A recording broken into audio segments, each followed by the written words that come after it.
Okay, so let's look at the practical you are going to do in this lesson. So the coding is behind this. You will be doing it in this. So at the end of this lesson, you will be able to learn about uh, using form validations, such as when I press the button without username and password, it does the form validations telling username is required. And the beauty of this lesson is you are doing this using built-in ASP.NET validation controls.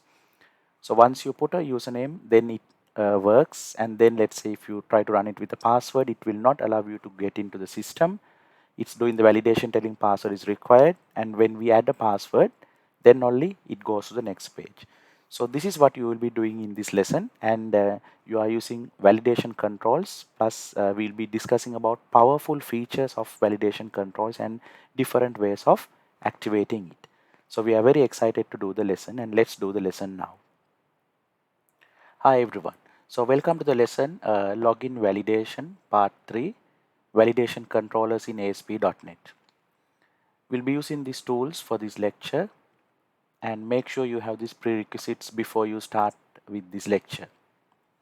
In this lesson you will be using a login ASP page, and we'll be talking about the login with form validations, meaning validating the username and the password, whether it's empty form validation part using validation controls. So there are built-in validation controls in ASP.NET. So we'll be using that, and this comes under unobtrusive validation mode. Lesson plan is going to be practical demonstrations as usual. So now let's go and do the practical. So this is the output of the project which we did in the previous lesson. So over here also we do validations. So when we click login, let's say with empty username and password, it's doing the form validation, but it's happening at the server side. So now we will look at validation controls to do this in a different way. So we'll be using the previous project, which is this. And in the previous project, we got the login page as HTML. But because now we are going to use ASP.NET built-in validation controls, because of that, we can't have a HTML login page. We will have to have a ASP.NET login page. So because of that, we will delete this HTML, but I will keep it for now, and we will add a new ASP.NET page. Let's say a new item and a web form, and let's call it as the login page, login, but this time it's a ASP page, and in a little while we will delete the HTML page. So now let's quickly create the user interface for this login page.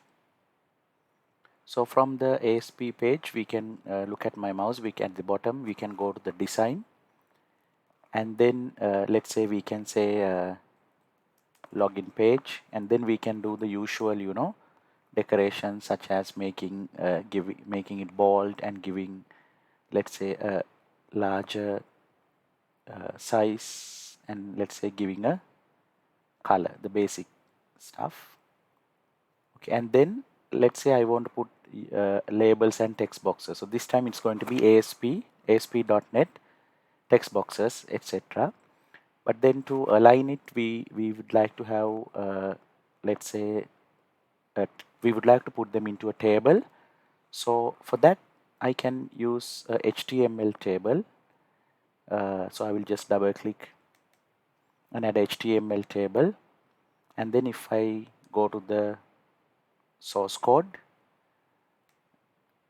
of the project,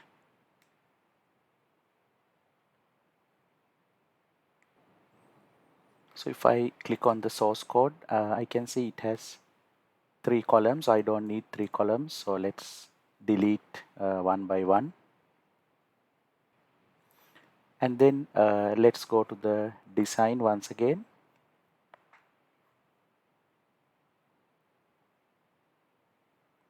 And then let's type over here, let's say username. And then click on the next cell over here, and then go to the toolbox. And let's add a ASP.NET text box from this. Let's double click. Okay, so it added a ASP.NET text box. Same thing let's do for the password and add another text box. So we added two ASP.NET text boxes, and then below this let's add a ASP.NET button. Let's add it, and then let's go to the property palette and just put the text property as login, and then also we will add a image, and we already have an image because this is a project we are continuing from the previous lesson. So we got a login image. So let's, on the image, if I go to the property palette and image URL, so if I click on it, I can select the login image, and then it's the width and the height is too much, so I can change the width and the height. So I selected the image, and on the property palette I gave a smaller width and a smaller height. And then let's run this and see the initial appearance of this.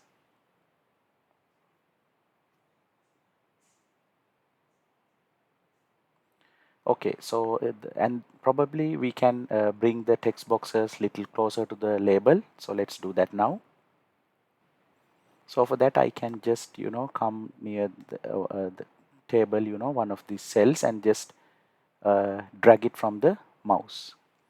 Okay, now we have a ASP.NET login page. So now let's delete our previous login.html because we don't need it.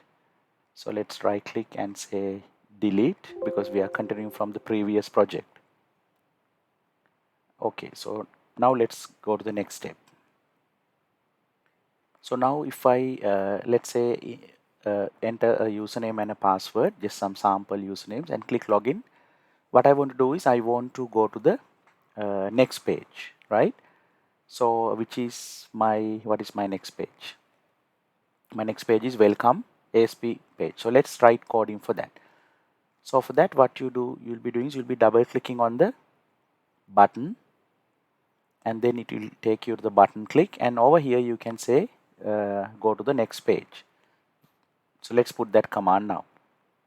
So as usual, we have learned this in the previous lesson. So you can say response dot redirect, and you can ask it to go to the welcome page. So now let's click on the run button and see how this works. Okay, so now if I enter a sample username and a password and click the login button, it takes you to the welcome page. So that's all good. But now the problem is it doesn't have the form validation. So if I have an empty username and a password and click login, it still goes. So this is what we are going to control now. We call it as form validations.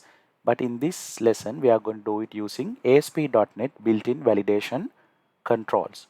So now let's see how to use the ASP.NET built-in validation controls to do this form validation. So for that, let's stop this, and then let's go into the login ASP page. And then what you do now is you will click, let's say, next to the text box. And I forgot one thing. Also, when you run this, I forgot one thing. The password is still visible, so we have to put asterisks over there, right? So for that, you have to set a property in the text box. So let's go and set the property in the text box. So on the password text box, just click on the password and go into the property text mode, and from this you can select password. So that will make this a password. So let's run this now. So now you can see it's a password box. Okay, now let's go into doing the validation, form validation part. So for that, what you do is, let's say if you want to validate the username, you will click the mouse next to the username text box. Make sure to click just next to it and go to the toolbox. And in the toolbox, you have a section called, if I just minimize this, you will see there's a section called validation. So these are the built-in validation controls found in ASP.NET. Now for this example, I want to check whether the password is empty. So for that, the validation control is required field validator. It's checking whether for the field value to be required. So just double click on the required field validator, then it will add the validator next to the text box. Okay. Then what you do is you will go to the source code. Let's go to the source code now. So click on the source, then it will take you to the source code, and you will see just next to the ASP text box, it has added the required field validator. Now to the required field validator, you have to set a couple of properties and an error message. For example, the error message will be username cannot be empty. And then over here you have to tell, you have to connect this required field validator to this text box through a property. So we have to do those two now. So let's go and do that now. So first of all, it's better to give a meaningful ID. So I will put a meaningful ID as username validator. And then now let's connect this to this text box. So to connect this to the text box, there's a property in the required field validator. So you have to put this property control to validate. And then you have to give the ID of the text box. So because of that, what I'm going to do is I'm going to go to the design and I'm going to select the text box, because I have to give an ID to the text box. So if I select the text box, I can provide an ID. So from the property palette, I will say txt username as the ID, and then I will also give ID for the password. From property palette, let's call it as txt password. Let's put this as txt password. So I set the ID for both. Now let's go to the source. So then over here you will say, okay, txt username is the ID. So you will say the required field validator control to validate is txt username. So that is how you connect this to this txt username. And then the error message, you can give any meaningful error message. So let's say username cannot be empty. Okay, so now we gave a meaningful error message, username is required. So let's run this now. Okay, so let's click the run button and let's keep it empty, and let's click the login button and see what's going to happen. Okay, so when I click the login button, it still didn't do the validation, right? So let's see why it's not doing the validation, right? Let's try to figure out now. So why it directly goes to the welcome page is because in the login button, I'm redirecting it to the welcome page. So I will comment this and then I will run this again. So now I'm expecting if my username is empty, I'm expecting it to validate and give me a message.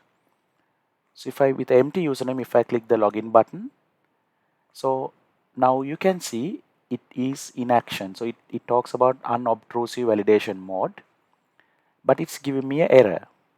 So why is it giving this error is what we have to investigate now, right? So the basic validation framework is added. I have added the field, but it's giving me an error. So to solve this error, we will do it in the next lesson, and we will show you 3 ways of solving this error. Okay, so see you in the next lesson. Right? So let's continue to the next lesson and see you in the next lesson.